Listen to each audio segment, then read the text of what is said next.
have your oxygen masks ready as we welcome the fabulous Mr. Wayne Berry.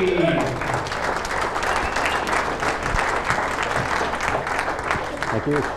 Good morning, how are you all? Good? All right. So how many of you have heard of me before? How many of you have got no idea who the heck I am? Come on, tell me the truth. Now, look, quite a few of you. Okay, I'm going to give you a little bit of background. We're going to talk about sales this morning and how to increase your sales substantially. In fact, how you can become a top gun in sales. Although I'm inclined to think for people to get out of bed this early, we already have a lot of top guns in the room this morning. So a little bit of background on myself. Quick survey. How many of you are in fact in sales? Can you get some idea there? Okay, good. Greater majority of you. How many would like to increase your sales substantially over the next 30 to 60 days? Okay, I've got a few ideas for you on how to do that this morning. My background. Well, have any of you ever been to a seminar or workshop that was presented by somebody? Well, it became very obvious very quick that that somebody had never been in the real world of business and sales where you live. How many of you attended seminars and workshops like those before? Yeah, me too. Have you hoping that this morning in the next 60 minutes is not another one of those? Yeah, because I really do come from the practical, real world of sales. Started my sales career quite a young age. In fact, I was 17 years of age and I was in high school. And I was thinking, what will I do? Do I go to university or do I get a job? Now, just take a wild guess. What do you think my two primary interests may have been at age 17 in high school? Just a wild guess. What do you think? Girls and cars. In order to have both, you needed money. I come from a working class family in Brisbane. A lot of love in my family. I think I was very, very fortunate, but not a lot of money. And no background in business or sales or anything like that. And I looked at the university option. How many years was it going to take before I started to make some money? 5, 6 years? I very quickly worked out I would be middle-aged, right, before I started to make some money. 24 years of age maybe, you know, that's middle age. When you're 17, that is middle age. I had a friend who had his first midlife crisis at 25, which I thought was fairly interesting. So I decided to get into sales. And I was looking for a product that had a future. I chose the computer industry. Now, if you were me 30-odd years ago, which company would you go and work for to be in the computer industry with a winning company? IBM. Me too. Went to IBM, basically said, today is your lucky day. You know? I'm here and I want to join your company in sales. Now, I approached the personnel department and, in fact, if you think about it, that was the first sale I wanted to make, was to sell myself into a position. I didn't look for in the newspaper for an advertisement to say, you know, sales position. I approached a company, did a cold call. How many of you do cold calls? Yep. How many of you have been knocked back on the cold call? Me too. That very first cold call. The personnel department, the gentleman there looked at me and said, Wayne, I'm sorry, but you're too young. Anyone here ever been told you're too young or too old to do something? Or perhaps that you're a woman? Some other, gentleman in the back row knows what I'm talking about there. So we get knockbacks in sales. Not to be deterred, I went to another company called the Xerox Corporation, also had a very good reputation for training, which was one of the things I was looking for. And they again said, I'm sorry, you're too young. A friend of mine told me about a company called the National Cash Register Company. And I said, well, that's cash registers, that's not computers. He said they're going to get into computers, go and talk to them. By now, I'd been knocked back twice. I'm going to suggest to you the average person, 17 years of age, at that time probably would have quit, given up. I went to the NCR Corporation, I saw a gentleman, his name was Mr. Little, and he was a little guy, nice guy, I think he must have been in his 60s, and I laid my story on him. He gave me the normal response, I'm sorry, but you're too young. In fact, we have an international policy, you have to be 25 years of age before you can be in sales with this company. I built some rapport with him, and he said, you know, there is a position that I'm just drawing up the advertisement here as you came in this morning, because I didn't arrive at an appointment, I just came in. And he said, we're about to advertise for somebody to join the company in a sales support position. That is, they will work with the sales team, they'll learn about the products, they'll learn about the cash registers, they'll do installation work with the salespeople, and if they do their job well, we will move them into sales when they're 25 years of age, because that's the policy laid down from Dayton, Ohio. He said, the person we're looking for is going to be a lot older than you. Now, I've got to tell you, I was the oldest in here. 17-year-old that I knew. I was like really serious. And I said to him, well, what would prevent me applying for that job? You haven't necessarily set an age criteria. There isn't any policy, is there, from Dayton, Ohio? You have to be 25 years of age to be in sales support. He said, I like your attitude, son. Let's talk. Cut a very long story short, I joined that company. I joined in a sales support capacity, but I had a hidden agenda. I wanted to be in sales. And my big break came around about 6 months after I joined the company. My boss, Graham, went on long service leave for 3 months. I went to his boss, Mr. Siri, and I said, what shall I do while Graham's away? He basically said, go through Graham's files, learn about the equipment, and basically he was telling me to go away and not bother him. No one much cared what this young kid was going to do. So I looked through the files for about a day or two, became kind of bored, and thought, hey, this is crazy. I want to be in sales. So I self-appointed myself, yes, salesperson. And I went downtown Brisbane, started making cold calls on retailers. Now, I'd had zero training, but gee, I had a good attitude. And I would call on retailers, and I didn't care who was in the street. If Myers was in the street, I would call on them. And my approach was fairly novel. I said, I'm Wayne Berry, I'm from National Cash Register Company. I'd like to talk to you about buying a cash register. How many of you have noticed that most retailers already have one? And that's what they said, we've got one. I eventually had a response to that, which was, well, maybe I can help you with some supplies for your cash register. And somebody said yes, and I got very excited. I took their check, I took it back to the company, I got the supplies out of the supply department. I had to pay for it with the check. It was an enormous sale. I think it was $3.27 or something like that. I took it back, I delivered it, I had my first customer. Can some of you remember your first customer, what that felt like? I was excited. Money, not for me, but money, transaction was occurring here. And I got my taste of sales. I went out there, I started calling. I didn't sell any equipment, but I sold lots of supplies. I kept putting the receipts on the desk of my sales manager, actually my boss's sales manager, hoping he would notice. And one day he noticed. He said, Barry, come here. What's this? I said, well, I've been making sales. And he said, get this off my desk. This was not the encouragement I was looking for. And as I started to take them, he said, hang on, what do you mean you've been making sales? He started looking at the addresses. And he, if you can imagine, suddenly realised there was this young 17-year-old kid in his brand new $25 suit, downtown Brisbane, calling on customers. He said, if you're serious about sales, I've got a special territory. I've been saving for someone just like you. Guess where it was? Far side of town where they didn't speak very much English. He sent me where I could do the least amount of damage. And he gave me a great training program too, by the way. He said, and maybe some of you have done this training program, he said, here's the map. Here's some old business cards, just cross that name out, they're no longer with us. And I suspect he was thinking, and you won't be either. And he said, here's the daily reports. I need you to fill out the daily reports, okay, son? I mean, that's the job. You're going to make 25 calls a day. Now, let me tell you, I was so bad I could make 25 calls before morning tea. I got rejected real quick. I could make 100 calls a day, 150 calls a day. And I kept doing this day after day after day. Now, I tell you this so you know I come from the very, very real world of sales. I developed a passion for it at a very early age. Finally, he called me to his office one morning. He said, how's it going? I said, I've got lots of prospects, which meant what? Haven't sold anything, but I'm hopeful, right? He said, okay, you are serious. And I said, absolutely, I am serious. I want to be in sales. He said, if you're prepared to be here at 7 o'clock in the morning, I will share an hour with you every day because we have a sales meeting 8 o'clock till 9 o'clock. You be here at 7, I'll share an hour with you. I said, absolutely. In fact, over the next 12 months, I attended some meetings on my own. He just didn't turn up for it. Right? I was there. I was enthusiastic. He taught me some things in those early days that have led me to what I'm doing today, which is working with salespeople. That's all I do. I work with salespeople every single day. I think I was in 5 hotels in 3 cities last week and working with salespeople really all over Australia, New Zealand, Southeast Asia right now. Work with more than 300 different industries. And it all came from me getting in sales and developing a passion for it. I, in fact, moved into the top 10% of salespeople within the first full 12 months in the business. And the NCR company at the time had a convention every year for the top 10% of salespeople internationally. It was called the CPC Club, the Century Points Club. Now, can you imagine the trouble an 18-year-old kid could get into in Las Vegas? I mean, I'd been to the Gold Coast, but it hadn't prepared me for Las Vegas. And again, that was my taste of success and sales. I moved into sales management at a young age. Do we have any sales managers here this morning? A few? Good. Any business owners here this morning? Oh, look at that. Greater majority of you. I moved into sales management at about 21, 22 years of age. I was the worst sales manager you would ever want to come across because I'd been successful in sales. I thought I knew how to be a sales manager.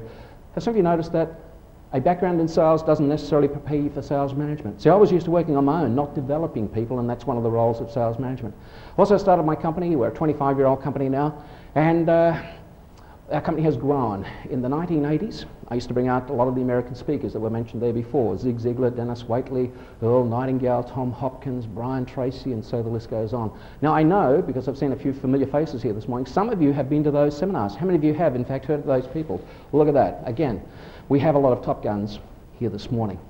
I got to work with those people throughout the 1980s, had a really good time, made a lot of money, and I got to tell you, back in those days I used to measure my success through money, and I discovered later on that that wasn't necessarily where it was at.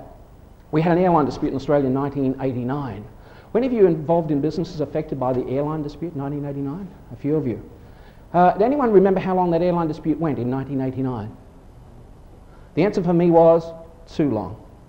I had 60 seminars per year around Australia. I had 63 people on staff, 5 branches, and suddenly my cash flow went to zero overnight. I could bring the Americans in, I could not move them around. And yes, it was mentioned I'm a private pilot, and yes, I had an airplane in that era, but not one that could move speakers around as quickly as needed to be. And you don't need to be an accountant to work out that if your cash flow goes to zero and your expenses continue, you've got problems. Truth is, inside of 3 months, I lost everything that I had built up over the previous years. So aren't you glad you came to hear this very successful person this morning? Yeah? See, I don't pretend to be anything I'm not. I know a lot of speakers, they tend to think they're some kind of guru. Well, I don't believe I am at all. We have a lot of experiences in common. We have a lot of salespeople here, a lot of business owners here, and yes, I've been self-employed for like 25 years. In fact, I think I'm probably unemployable these days by anyone else. Now, my accountant tried to cheer me up at the time. He told me that most people had to wait for the recession to lose it all. I got in early. You know? And I like that, you know, fairly optimistic accountant. And that's quickly my background, and now I reinvented myself in 1990 and 1991. And I want to tell you a little bit about that. But more this morning, I'd like to talk with you about this word here, and that is success. How many of you would like to be more successful in the next 12 months than you've been in the previous? Anyone not? We're just checking. Sometimes we have people who've come to the wrong seminar.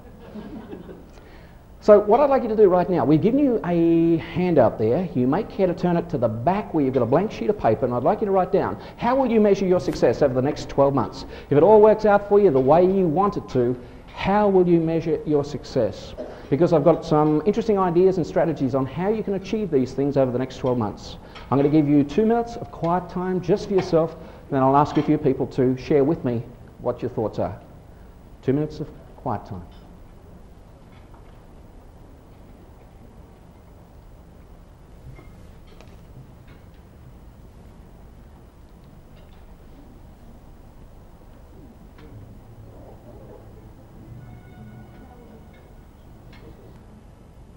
How will you measure your success? You're doing something now that most people rarely do, and that is think about what you truly want within the next 12 months.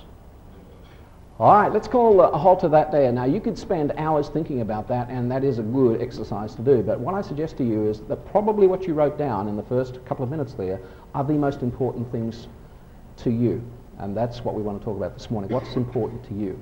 So can I get just a few ideas, and I'll put them up on the board here, and we'll just see what ideas we might have in common. How would you measure your success over the next 12 months, somebody? Down here, yep. More time. More time. Time for self? Yep. Time for self, which includes family and those sort of things. Thank you, Dale. Good to see Dale. Being appreciated, Good, thank you. Appreciative what you do. Thank you. Keep them coming, by the way. I just call them out, so I won't necessarily somebody else. How you feel? Can I translate that to self-esteem? Self-esteem, which is, of course, feeling good about ourselves, how we feel about ourselves. Thank you. Keep them coming. How else will you measure your success? Say again? Bottom line. Can I translate that to dollars? Is that okay? See, I've been rich and I've been poor. Let me tell you, rich is better, but it's not the only way of measuring success. And have you also had money on your list there? I mean, it's okay. You can be spiritual behind the wheel of a BMW. It works. Really. Money is okay, but it's not the only thing. And thank you. We're getting lots of ideas. What else? How else will you measure your success? Okay. Positive outcomes for other people in your life. Thank you. Keep them coming. Give me another one, please. Referrals. So you'll get referrals. Referrals will flow to you because you have happy customers. Thank you. How else will you measure your success? Someone down the back, perhaps. Say again? Okay, duplication. I actually call it leverage, if that's okay. Where other people, where you can duplicate yourself, leverage yourself by having other people work with you. Thank you, down the back. Thank you. Hey, that's a good one to put on there. Relationships. Now, by the way, some people get excited when I put relationships on the board. They think I mean more of them. Well, that could be good too. But how many of you would measure your success through the quality of your relationships? Partly through the quality of your... Great. Okay, and you've got many things on your list. Now, here's a good question for you. When you leave here this morning and you are inspired because you got out of bed and you came here early this morning, you're obviously motivated, what will you do to get the things on your list this year, starting this morning? What will you do? Guess what the average person will do? Absolutely nothing. Average person will do absolutely nothing. And you know, some of you probably worked out this strategy for success, and it is look at what the average person does and don't do that. Do exactly the opposite. But the good question is, what will you do? You see, a lot of people say they would like to be successful. I see them, they come to our seminars, and they do this little exercise, and sometimes I see them in 12 months' time, and I say, well, how's it going? Well, they say, well, you know, I had these plans and it didn't quite work out for me. And if you think about it, business people and salespeople and just people you know in life, when they're not getting what they want, when they're not as happy as they want to be, when they're not as successful as they would like to be, what do they tend to do? Somebody said? Blame. In fact, they do go into this mode called lay blame. See, a lot of business people right now are saying, well, look, you know, I know the economy is good, but you don't understand. In our industry, it's tough. Because like it is a really tough industry and you just don't understand our industry. It's the competition. Some salespeople say, well look, you don't understand, it's the company. If they had better products, if they did better advertising, then I could do better. How many know people who do have a list of reasons for not doing well? I don't mean you, but you know people. Is this human nature? Of course it is. Back there, 1989, 1990, my life falls apart. I lose my business. And I get pretty upset. And I start to say things like, this is not fair. Those darn airline pilots, how dare they go on strike like this and cause my business to get into trouble? I went to the bank to explain what was happening and they said, yes, we've heard and we would now like you to reduce your overdraft to zero, please, within the next 7 days. I said, well, no, hang on, I don't understand. Like a month ago you were saying, how much money would you like, Wayne? Now you're saying you want it all back? I said, yeah, that's basically it. So I put the banks on the list of reasons for not doing well. I went to my accountant, whom I mentioned before, and I said, now you should have warned me something like this could happen. They said, well, we spoke to you about insurance and you didn't want to know about it. I put him on the top of the unsupportive account. I went to my lawyer, I said, can't we sue someone? He said, no. I put him right up there with the accountant, unsupportive lawyer. Now, when I thought it couldn't get worse, guess what? It got worse. January 1990, my wife came to me. No, don't get ahead of me on this story. She said, Wayne, I don't really like the way things are going. I said, no, it's a bit tough, isn't it? She said, I've been thinking about the rest of this year as we're starting the year. I said, yeah, we ought to do some goal setting. We ought to talk about that. She said, yeah, I've been doing some planning. I said, yeah, we should do some planning. She said, actually, you're not in my plans for this year. Now, I can kind of laugh about it now because that's quite a few years ago, but at the time, I took it very, very hard. I thought she was angry, and I agreed to leave, and I thought she'll get over it. But it's been about 13 years. She didn't get over it. So guess who I put on the list of reasons for not doing well? Unsupportive spouse. Do any of you know people who do this kind of thing? Now, the only reason I talk about this is that this is what the average person does. They have a list of things that they would like to achieve, but when they don't achieve them, they have a list of reasons to in fact, justify why they haven't done well. In fact, I talk to these people sometimes. I say, well, look, why don't you do something? And they say, well, you don't understand. Until the economy improves, the interest rates change, my company gets better products, my kids grow up, my spouse gets off my back, until I have more time, I can't do anything. Do any of you know people who say things like this? And you know what, if you have a really good list of reasons which will justify why things cannot change, will things change? Well, yes and no. No, things won't get better, but yes, things may get worse because nothing stands still. Sadly, I meet a lot of people who are in fact in denial. Now, some people think denial is just a river somewhere in Egypt, but it is in fact much more. It was a little joke. Very little joke. Sorry about that. Denial is where you start to convince yourself that where you're at is okay. This is called being stuck in your comfort zone and stuck in a rut. And sadly, I meet a lot of people who finally quit. Now, they don't quit their job. I think it would be better if they did quit their job. They quit trying. Now, I don't think we have anyone here this morning who has permanently quit, but I guess some of you can relate to my story and the adversity that I had then. Have you had adversity like that at least 1 or 2 times in your life? Yeah, okay. Have you ever noticed that sometimes you can learn more in times of adversity than you can in the good times? Me too. And I went to a seminar in March 1990. A friend of mine said, you should go to this seminar. I said, who's the speaker? He said, he's a Japanese American. I said, who is he? He told me the name, and I said, well, I know all the good speakers. I have never heard of this man. I said, well, what's the seminar about? Well, he said, well, actually, the program is called Money and You, and I can see some of you nodding because you have heard of the program. And I said, I haven't heard of the speaker, and I don't need it. And he said, well, have a look at yourself. Right now, you've got no money, and I think it could be you. Fair enough. I went to the seminar. Of course, some of you know the gentleman's name. His name was Robert Kiyosaki. Rich Dad, Poor Dad, Cash Flow Quadrant. And I got to know Robert in March 1990, and I got to work with Robert for a period of time, and I learned a lot from Robert. Now, I'm sitting in a room similar to this, around about the same size audience. Robert starts to talk about this label and justify stuff. This is where I got it from, by the way. And I'm looking at this, and I'm saying to myself, yeah, I can understand how some people could do that. I didn't understand. He was talking about me. I didn't even get it. He then said, this is the word that turns it around and takes you from wherever you're at to wherever you'd like to be. In other words, if you're not where you want to be, this will take you to wherever you would like to be.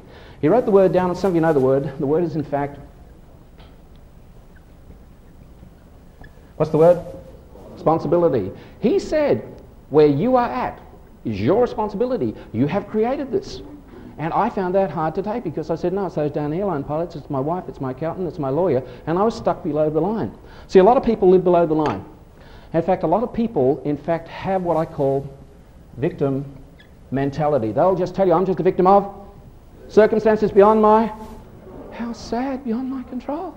And some people truly believe this, and of course our outer world is always a reflection of our inner world. Robert said, successful people take how much responsibility? 100% responsibility for where they're at, because once you take responsibility for where you're at, then you can go to wherever you'd like to be. Most people blame other people and say, where I'm at is not my fault. See, I had a really good list, but guess who wasn't on my list? Me. As soon as I put me at the top of the list and said, you are at where you have created, what you have done to yourself, it hit me like a ton of bricks. It really hurt, but I suddenly realized if I had been that creative in creating this mess, I could move to wherever I wanted to be, and I could use that same creativity, and I reinvented myself at that point.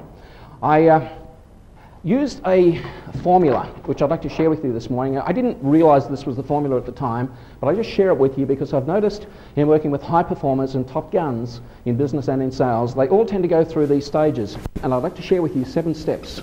And you'll notice in your handout we've given you, on the second page I think, 7 steps, 7 distinct steps to go from wherever you're at to wherever you'd like to be. And please don't misunderstand me. I think some of you are already in a really good place. And what I've noticed is it's the high achievers who come to breakfasts like these early in the morning who are looking to go to an even higher level in their life. And I don't mean money. I mean in terms of personal satisfaction and doing whatever it is that you want to do, the freedom to do what you want to do. These 7 steps you may even care to share with some of your staff because they relate to change. These 7 steps relate to any change that you want to bring about in your life. So, to create whatever it is that you want in a relationship, in a business, in sales, and to be what you want to be, you've got to start with this one, which is, at some point, you've got to get serious. I notice that a lot of people never ever get serious. Now, I don't mean grim, I mean serious. Where you finally say, it's time. Time is ticking by. I'm not happy with where I'm at. I really haven't made the progress I wanted in the last 12 months. It's time to get serious about the next 12 months. Step number 2 is where we finally make the commitment. Commitment to who? To commitment to yourself. I used to think it was a commitment to my wife. I used to think that salespeople should commit to their sales manager, for goodness sake, to do better. And what I noticed is that nothing changes until you make that commitment to you. You can kid everyone else, but you cannot kid yourself. You have to make the commitment to yourself and say, it's time, I am 100% committed to doing this. The third factor here is skills. A good question to ask ourselves these days is, do I have the skills that I need to achieve what it is that I want to achieve? Now, some of you have been in sales for quite some time, as I have been, and how many of you have noticed that selling has changed over the last 5 to 10 years? It has. And can you imagine, from my years of 30 plus years perspective in sales, how much change I've seen? And the change becomes even more rapid. Our skills need to be up to date, which is why I have no doubt that many of you are here this morning to update your skills from our previous speaker and the sort of thing I'm talking about this morning, and next breakfast and so on. But you know, when I talk to a lot of people about developing their skills, they say, I don't have the time. Well, let's put that down. That's lie number 1. Now, the reason I say that's lie number 1 is you didn't have the time to be here this morning, did you? You got other things you should be doing, you could be doing. I know some of you, I've talked to you, some of you are going from here to the airport, you're getting on a plane to go somewhere, but you got out of bed to come here because you had the commitment, you were serious enough to make the time. We make the time to develop the skills. Average person will never do that. The other factor here is, I talk to people about developing their skills, they say, look, I don't have the money. Let's put that down, line number 2. Now the reason I say line number 2 is, most people are not totally impoverished and starving in this wonderful country that we live in. These are the same people who will go out on Friday night, Saturday night, socialise and put thousands of dollars into drinking and socialising over 12 months. I'm not saying that's not important, but these are the same people who say, I don't have the money to buy a book or to buy an audio program or to come to a seminar or to come to a breakfast like this. This is actually called laying blame and justifying why they can't do it. So in terms of skills, I want to share with you this morning the skills that I have noticed are the most important skills for sales and business people. Would that be useful? This has come out of a research that we've done beginning in 1990 in evaluating what makes a top gun in sales. So you've got the handout there, and I'll just work through it. I've actually got some flip charts up here that look like your handouts. The first one, characteristic number 1 of a high performer in sales. Reminds me of me getting out of bed this morning. Not quite. But this is to remind us that so much of it is our positive mental attitude. You know, you might think that's that jump up and down, rah-rah American type stuff, PMA, but in fact it is so important. Some of you probably know the research on this. 80% of our success in life is in fact our attitude, and all high achievers have a great attitude. And I notice some of you here this morning, all of you here this morning, I'd say have a great attitude. And our MC this morning, what a great attitude, you know? Sparkly. Look, this one here, health. And you're having a healthy breakfast this morning. Look, a heart attack will ruin your career, really. I see some people who just cannot get out of bed and do what they need to do every day because they are neglecting their health. Now, clearly, I'm not an athlete, but I do watch my health. I am careful about what I eat, and I justify I should exercise more. And health is important. With my schedule and with some of the schedules that you live, I'm sure, if our health is neglected, we crash and burn very, very quickly. The other factor here is, in fact, personal appearance, and our previous speaker spoke about the importance of personal presentation. People make a judgment about us inside of 3 to 5 seconds of meeting us. 3 to 5 seconds is all you've got to make a positive first impression. Third factor is product and industry knowledge. Product and industry knowledge. It is an important factor. A lot of companies spend time developing the product and industry knowledge of their people. Now this is kind of an interesting one because I often have salespeople brainstorm and come up with a list of what they think are the important skills needed to be in sales. This one's often left off the list. It's called prospecting. Can you believe that? Some salespeople, some business people do not like prospecting. I'm sure there'll be no one in the room here this morning who doesn't like prospecting. You'd all like prospecting, yes? Come on, tell me the truth now. How many of you would like to be better at prospecting? How many don't like rejection? Prospecting is an important skill. So many businesses wait for the phone to ring, and guess what? It doesn't necessarily ring. Hey, yes, you can do the marketing, but you know, my company is prospecting in good times and bad times. And I saw back there in 1990, when the times were tough because we moved into a recession, then you might remember, that some salespeople were doing well, some companies were doing well, and they were the companies that got out there and prospected. The market was shrinking, but they were taking business from their competitors who were saying, gee, it's tough out there at the present time. It must be the competitors, it must be the interest rates, laying blame, justifying. Whereas some salespeople got out there and prospected more, and it's still as important today as it always was. This is the importance of being able to make a presentation, powerful presentation skills. Presentation skills is important, and I put under that heading the ability to go in and sit down and find out a client's needs. Presentation skills. It's the ability to handle rejection. High performers, high achievers do handle rejection. They take it okay because they have good self-esteem. It's also the ability to handle objections. The ability to handle objections and get past objections that would stop most salespeople. I've noticed that objections stop 90% of salespeople, and they stop at the first objection. And very often they never get to the real objection because they're stopped by an excuse which is not the real objection. Somebody says, I'd like to think it over, leave it with me. How many of you have noticed they don't really think it over? They don't. I mean, they thought it over, and the answer is no. Most salespeople get stopped by no. This one here is to remind us about the ability to ask for commitment. Now, some people call this closing the sale. I don't like to call it closing the sale. I think that's old way of thinking about selling, because I see selling as helping people satisfy their needs and doing so in a way that's profitable for both parties. I don't agree with clever, tricky stuff or high-pressure selling. I believe in building relationships. That's what selling is for me and my clients today. But it certainly is the ability to ask somebody to make a commitment. Now, this one here.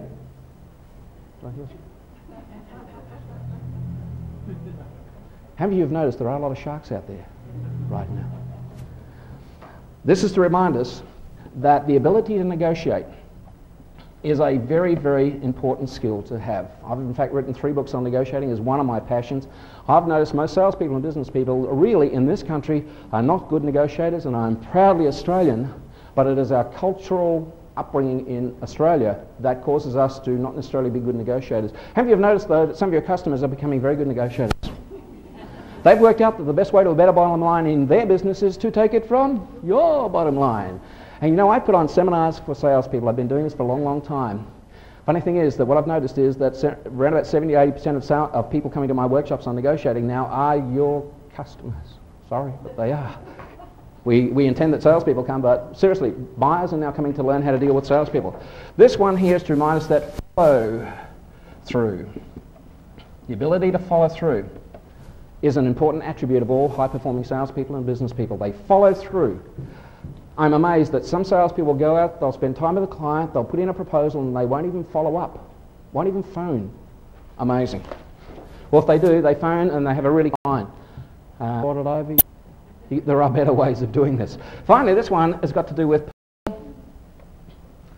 management, personal management, such as time management, goal setting, game planning, use of email, use of your website as a selling tool, use of mobile telephone, all of those sort of things, personal management systems. So there we have what I've discovered to be the 10 most important characteristics possessed by all high-performing salespeople. Now, something I found very interesting a number of years ago, and I see this in companies and industries all the time.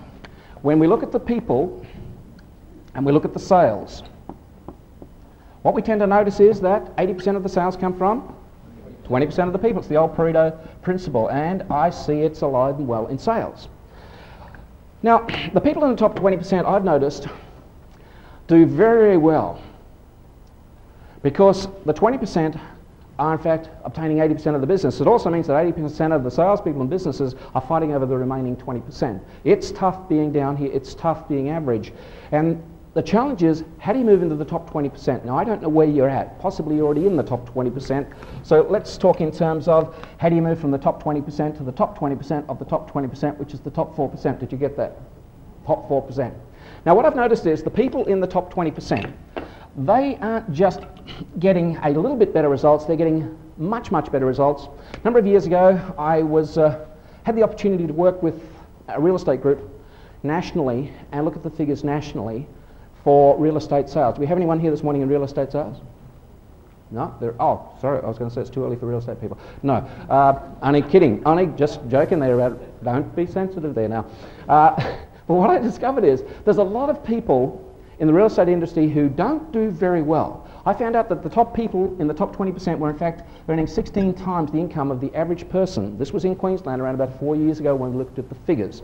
4 times the average. Take a guess at what the average income was in Queensland 4 to 5 years ago in real estate. 100,000? No, a little less. Average I'm talking. No, let's just cut to the chase here, 12. Yeah, as the lady said, 12. That's right, 12. Now, you can't survive on $12,000, and of course, they don't survive. What do?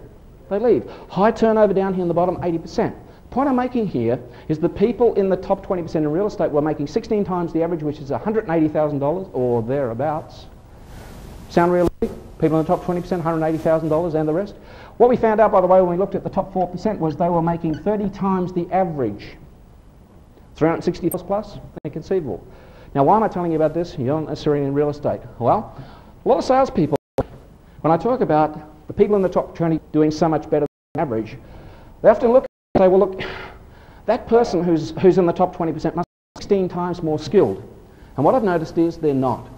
They're not even 8 times better, they're not even twice as good, they're only just a little bit better. in certain critical areas, and developing the winning edge. And the strategy I want to share with you this morning is about how you can develop a winning edge in what you do in the marketplace. Because you know what? The sale that you get versus the sale you don't get could be 6 words. Words that you say or that you don't say that makes all of the difference. It's a winning edge. So here's where I'm going. We've taught salespeople how they can move into the top 20% by doing just a few things. The strategy I want to share with you, by the way, is, what's the word? Now, the answer to all of my questions for a little while is this word here. It's easy. This strategy is easy. This is not rocket science. Could you, have to, by the way, move into the top 20% of the top 4% and do very well? I've seen people, and I know that a few people in the room I've seen here already today have used this strategy over a number of years to move to a much, much higher level of achievement. And here's how it works. Could you, if you were serious, over the next 30 days, be 5% better with your attitude? How many of you could be 5% better with your attitude? You already got a good attitude, but how many of you could be 5% better? I see everyone can do that, because that would be...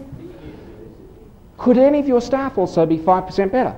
Yes, they could. That would be easy. See, if you asked them, or if I asked you to be 50% better or 100% better in 30 days, well, that could be a challenge, you know. But 5%, anyone could do that. That would be easy. Now, could you, if you were serious, improve your health and your personal presentation by 5% over the next 30 days? Yes, you could. That would be easy, really easy. By the way, I was working with an audience a little while back, and I wasn't getting a response, and so I decided I'd really kind of see if I could bring them to... I said, if the life of one of your children depended on it, could you do it? And a woman, I swear, on the front row said, which child do you mean? Now, I've got a few children. In fact, I've got 4. And I do understand this. I can relate to this. But 5%, that would be easy. How about this next one? Could you, in fact, improve your product and industry knowledge 5% the next 30 days? Yes, you could. That would be easy. Are you seeing the system? What we do when we work with salespeople is we challenge them to be 5% better in certain critical areas. And I've given you the 10 critical areas this morning. Just a 5% improvement in 10 critical areas. Now, if you were 5% better in these 10 critical areas, how many in your results over 30 days? How would be better? Better than 5%. And indeed, it is. We see very often 30 to 50% improvement in salespeople within a 30-day period. We generally work with companies month after month after month, so I get to work with a lot of salespeople over 12 months. And this is the system. 5%, 10 areas, 30 days. You see, you could do that because it's easy, and you could do that if, in fact, you're serious and committed. And if you were able to develop the skills, because look, you can go out and prospect, but if you don't know how to prospect, all you'll do is go out and do more damage and you'll get rejected more. Now, I'm not saying don't do that, because that's better than not doing it, but by developing the skills and knowing how to do it on purpose, and the skills have changed. Question for you: when was the last time you updated your skills in all of those 10 areas there? When was the last time you provided really good training, practical how-to skills for your salespeople and your staff? Because, you know, a lot of people who run businesses, they have this expectation that when they hire a salesperson should know how to prospect. A salesperson should know how to close the sale.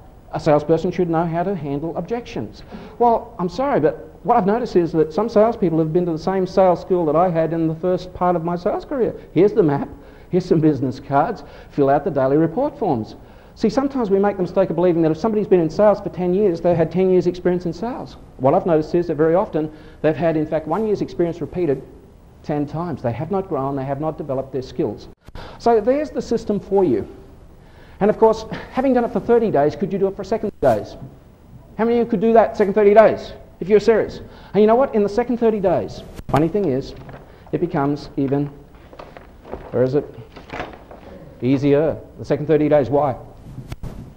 We've now developed a new habit. Now, when I work with salespeople, I ask them, are they committed to work with me over a 12-month period? I ask the same question of sales managers and business owners who come, and very often, and they are coming these days and saying, oh, we've heard about you. Would you work with our company? And I always say, how serious are you? Are you prepared to work ongoing? Because coming to a breakfast like this, while it's wonderful, is not a life-changing experience necessarily unless you take some action. And hence, we tend to see it takes time to change behavior. But there's the strategy. Develop the skills. Fourth on my list here. So get serious, make a commitment to yourself, be sure that you've got the skills, and be just a little bit better 30 days, 30 days, 30 days. Over 12 months, the improvement can be remarkable. Our first program back in 1991, we had 32 people on the program. There was an average increase sustained of 37% in 1991 during the middle of the recession. These were tough times. The average increase with those 32 salespeople we tracked for 12 months was 37%. Many of them we've tracked and we're friends with years and years afterwards, and they are superstars today. Not because of what I did, but because they were prepared to make the commitment, and we see them, they keep coming back to our public Top Gun programs, and they keep updating their skills, which is great. Now, number 4. How many of you have noticed that we are profoundly affected by the people we associate with? We are profoundly affected. You see average people hang around with? Average people. Losers hang around with? Oh, it sounds sad, doesn't it? I mean, I don't mean to be harsh, but like... And winners tend to hang with winners. I mean, there are winners here this morning. I mean, the losers are still saying, no, it's too early in the morning. Yeah, they need sleep. So here's the 4th one for you. I'm going to suggest that you surround yourself with friends. So if you want to write it out in full, it says, surround yourself with friends who expect more of you than you do of yourself. Surround yourself with friends who expect more of you than you do of yourself. You see, most people hang around with people who have low expectations of them. In fact, if you hang around with people who aren't doing too well, you can look really good. And some people do that. Some people don't want to hang around with people who are doing too good. Some people don't want to come to a breakfast like this morning because like all of these people excited, rah, rah, rah, and doing well. I mean, that's a bit depressing for somebody who's not doing too well. So they keep away from that and they hang with people who go to depression sessions and talk about how bad things are, even though they have wonderful opportunities. Have you had friends like this? You know the sort of people I'm talking about, yeah? And we need to be very, very careful. And I'm not suggesting that when you leave here, you get out your diary and you look through it and you say, no, no, no, spouse, no. We just need to be aware of it, that there are dream stealers out there who will in fact steal our dream if we tell them what we aspire to do. They are less than positive. In fact, some of our friends are very, very well-meaning. And back then when I was having tough times, 1989, 1990, a lot of my friends would invite me over to have dinner with them. And I would go. It was a free meal after all. And I'm unhappy. And they'd always say to me, Wayne, how's it going? Now, I love that question. I got to tell my sad, sad tale again. And they'd say, no, like, how's it going? I said, oh, it's really bad. Let me tell you what's happening with the lawyers and the banks and so forth and so on. And they'd say, oh, Wayne, that's awful. Gee. Now, I even had some well-meaning friends. Oh, by the way, what was I looking for? Sympathy. And what was I getting? Sympathy. Does sympathy help you to grow, move, change, get on with it? No. In fact, I even had some well-meaning friends who, in sympathising with me, gave me extra things to put on my list of reasons for not doing well. Things I hadn't even thought of. I had one well-meaning friend who said, Wayne, I know what you're going through. A client of mine up in Shepparton went through the same thing. Devastated. Lost everything. Family, business. He's never gotten over it, you know. I said, how many years ago was that? He said, 6 years. He gave me the answer I was looking for. How long was I going to feel miserable for? 6 years. We've got to be very, very careful. Then one evening, I was in South Yarra in a little coffee shop called the Casbah in Chapel Street, South Yarra. Still there. I noticed it the other day. And I went in there and this person came up to me and said, didn't you used to be Wayne Berry? Now, did they say that? No, but that's how I heard it. You know, I'm thinking, is this a creditor or something? Because like I was in really bad financial difficulty. By the way, I avoided bankruptcy. It took me nearly 5 years to pay out all of my creditors, and I was very proud to do that, and it took me that time. But this person came up to me and said, no, I come to your seminars. I haven't received any brochures from you recently. Who's coming out next? I said, you haven't heard? They said, heard what? I said, you got a few minutes? Want to have a coffee? What was I looking for? Look, do some of you know people like this? Or maybe you've done it at certain times in your life. You whinge and complain, and in doing so, what you're doing is you're justifying why you're in the misery that you're in, instead of doing something. I told this person my story. They listened to the story, and they were different to most of my friends. Most of my friends, when I would tell them the story, were very, very reasonable. I'd tell them how tough things were, and they'd say, yeah, you're right. It's tough. Gee, can't expect you to do better than that. And this person said, well, so I hear your story, and what have you done about it since then? Well, what had I done? Just developed my story. It was a good one. In fact, I said, look, you don't understand, like I'm trying to find myself. And frankly, I used to find myself in bars fairly frequently late at night. I mean, this was not a good plan. This person said, you disappoint me. I thought somebody like you used to bring out the American speakers, understand about goal setting, you would have a plan. And I suddenly remembered I had an appointment. And I left. Now, during that exchange, I must have given them my phone number. And they phoned me the next day and they said, Wayne, hi, how you doing? You got that plan together yet? I said, what plan? You know, the plan we spoke about last night that you should have. I said, well, no, I haven't, but give me a chance. You know, thank you. I really appreciate your interest. Now, they phoned me the next day. The first day was around about 1 o'clock in the afternoon. I remember it well because I was still asleep. That was my plan, you know, sleep, avoid reality. They phoned me the next day a little bit earlier and they said, same question. Hey, have you got that plan together yet? No, I haven't actually, but like I've been busy. Next day they phoned even earlier, and this went on for nearly a week. I cannot truthfully remember how many days it was, but I remember on the last day I was inspired, I was motivated, I was out of bed, I was waiting for the call. And I said, yep, hey, I got a plan together. Thank you. I really appreciate your interest. You really motivated me to do something terrific. This person said, terrific. I'll come over. We'll have a look at the plan together. Now I'm a liar and a loser, right? I put him off the afternoon. So now, look, I need to refine it a little bit. And I hung up and I thought, you really have sunk to a pretty low level when you're lying to someone who cares enough to be on your case like that. I sat down and I thought, well, you know, what should I do with my life now? And to cut a long story short, I came up with this plan to do what I'm doing today, which is work with salespeople. Why? It's my passion. I sat down and I thought, what's my passion? What am I good at? I'm good at sales. I'm not a sales presenter, because I should point out this is a newly developed skill. Up until 1990, I didn't stand in front of an audience and make presentations. Some of you who've been to the seminars with the American speakers would know that I would stand behind the lectern and hold on so you couldn't see my knees knocking, because it scared the daylights out of me, speaking in front of a group of people. So I had to develop skills. I had to develop a program. They came over, we looked at the plan. I said, I'm going to develop a sales training program. They said, good. When's the first one? I said, well, you know, don't rush me. They said, no, we ought to put the date in the diary now. So, well, you know, could we just... No, date, diary. We've got the diary out. 21st of October, 1991, we put it in the diary. Fine. Now we better book a venue. I said, well, you know, we could wait a little while, couldn't we? I said, no, we got to book a venue. Let's find a venue that doesn't know you're broke. So we found a venue. It was actually a church hall in West Melbourne. Hadn't heard of me, thank goodness.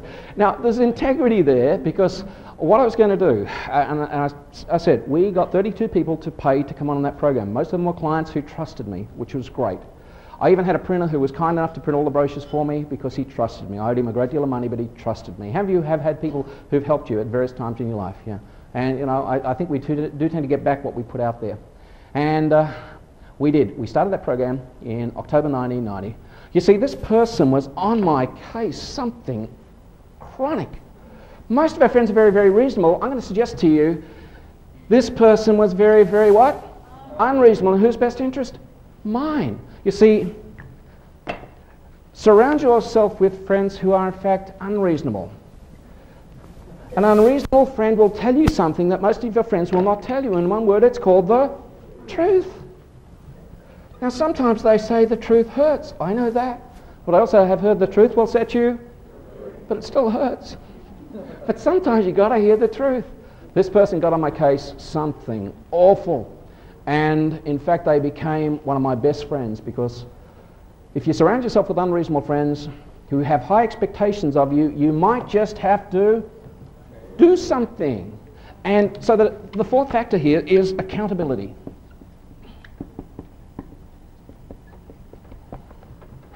I am going to suggest to you that if you've ever made yourself a promise and haven't kept it, you can relate to this. Have you made yourself a promise like, you know, I'm going to give up smoking, I'm going to exercise, I'm going to lose 10 kilos, and you were really sincere about it, but you didn't do it? Now, how do you feel when you don't do what you know you should do? You don't feel good. Self-esteem goes down, level of motivation goes down. You know, the same thing is true of your salespeople and staff. And I give you this as a thought to take back to your organisation, to incorporate into your company in the culture, the unreasonable friend system. It's one of the cornerstones of our Top Gun system, and one of the ways we get really good results with clients.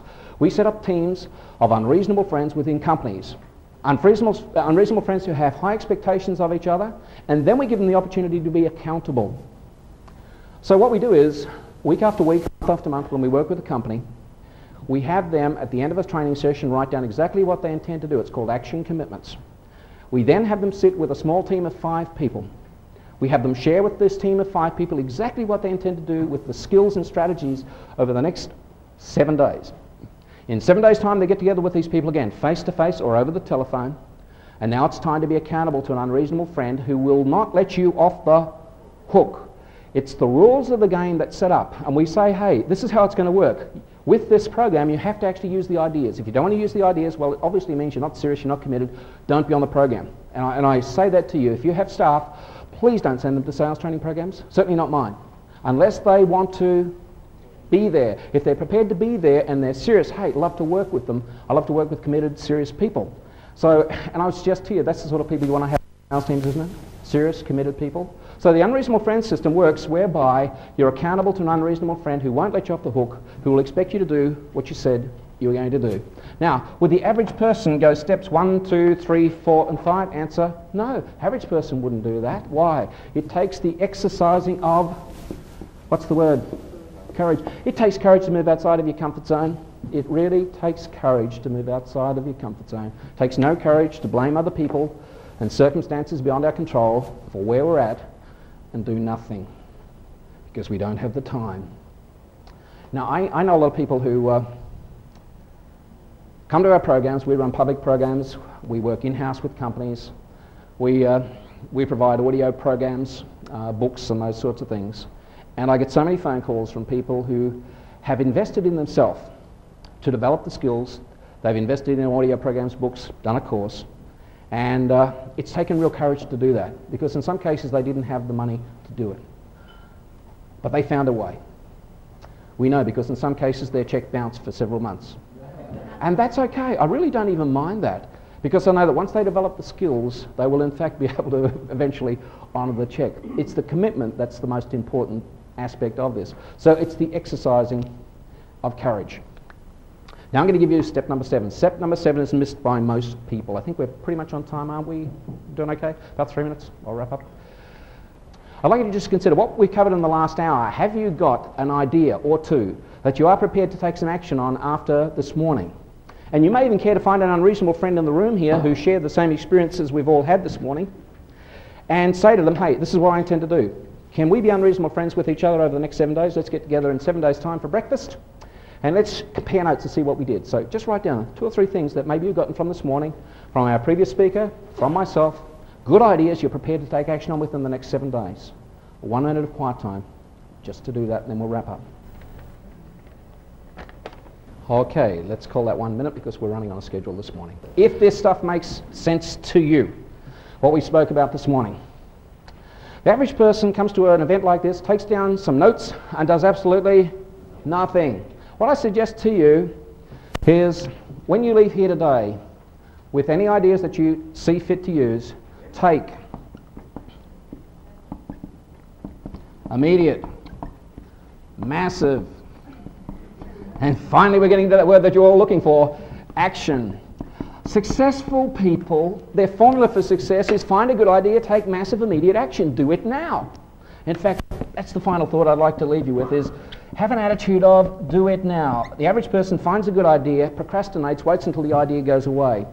Average person finds a good idea, takes action. See, I think the average person says, well, you know, what if I don't get it right? You know, well, you find out quicker. And then you can course correct. It's been a pleasure working with you this morning. I've got some time. I'll be at the back room, happy to answer questions. And it's a real pleasure to be here this morning. So I'll pass it back to our fantastic MC for the morning. Let's hear it for our MC. Thank you.